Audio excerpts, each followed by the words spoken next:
Meghan McCain is hitting back at the president right now. This after the president took to Twitter this weekend to attack her father, the late John McCain. Here's what Meghan said on The View.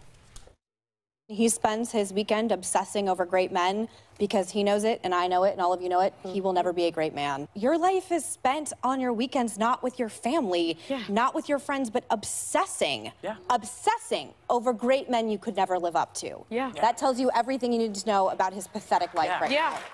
This comes in response to the president tweeting, spreading the fake and totally discredited dossier and unfortunately a very dark stain against John McCain. He had far worse stains than this, including thumbs down on repeal and replace after years of campaigning to repeal and replace. Is it indecent? So we want to hear from you. Is it indecent for the president to continue attacking the late senator? What do you think about this, Bo?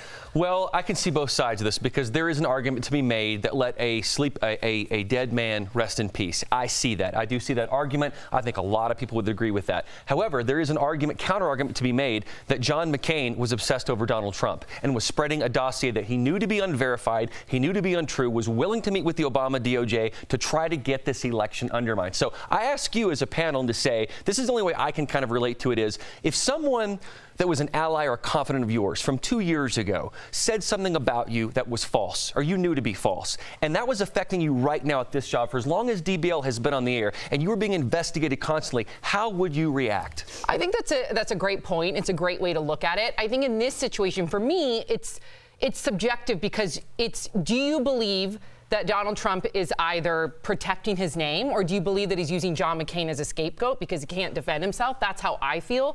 So it's hard for me to put myself in that position, but I understand where you're coming from. Yeah, I just want to separate this between two different things, personal and political. Politically, I never understood why Trump would go after McCain. He is a Republican war hero. This man was given early release from Vietnam and said, no, I want to follow the POW code of conduct. They put him in solitary for another 4.5 years. Okay, if you can't believe me, understand that when you bash a dead man, you're bashing a dead Republican war hero. Every American and every Republican should focus on this. Number two, it has been fact-checked that dossier was given after the election. I don't want to get into that whole... December. We can talk about different things, but that fact-check was wrong.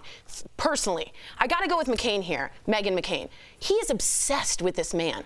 And at some point, I want to see a president that goes and hangs out with his family or his friends. Where are his friends? We're not synced to that level. We're not synced to that level. You have to answer this question. You have to answer this question. Take McCain, take the parties away. But it's our president, Brandon. I understand, it's our president. You guys didn't answer his question. I answered his question. I think it's subjective because, number one, I'm not the president of the United States of America. But Sam, we are in influential positions. And imagine it hindered you from doing this job. That you couldn't go on television without someone saying, Sam, you did this, you did that, and you had to deal with it every day. If it's so, I always think, hey, listen, as Michelle Obama says, you know, when they go low, we go high. I think I think President Trump should have taken a page from her book here.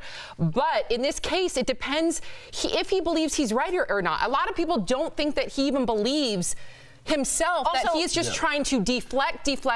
So it depends on which side you're on. But imagine this, Sam, because you've got John McCain, which you astutely pointed out is a very respected figure in the GOP, but a lot of people call him a rhino, which is Republican in name only, someone who voted against the president and Republican issues for a long time. You see what I'm saying? But that's his job. His job is to go against and check and balance the president. If it's based on false crap from CNN. If he believes something and he wants to take it to someone, that's his job to go and check with the presidency. False, and you knew that things could not be verified. I'm not going to agree with you on this and go into this rabbit hole. What I'm saying is and I'm asking you this.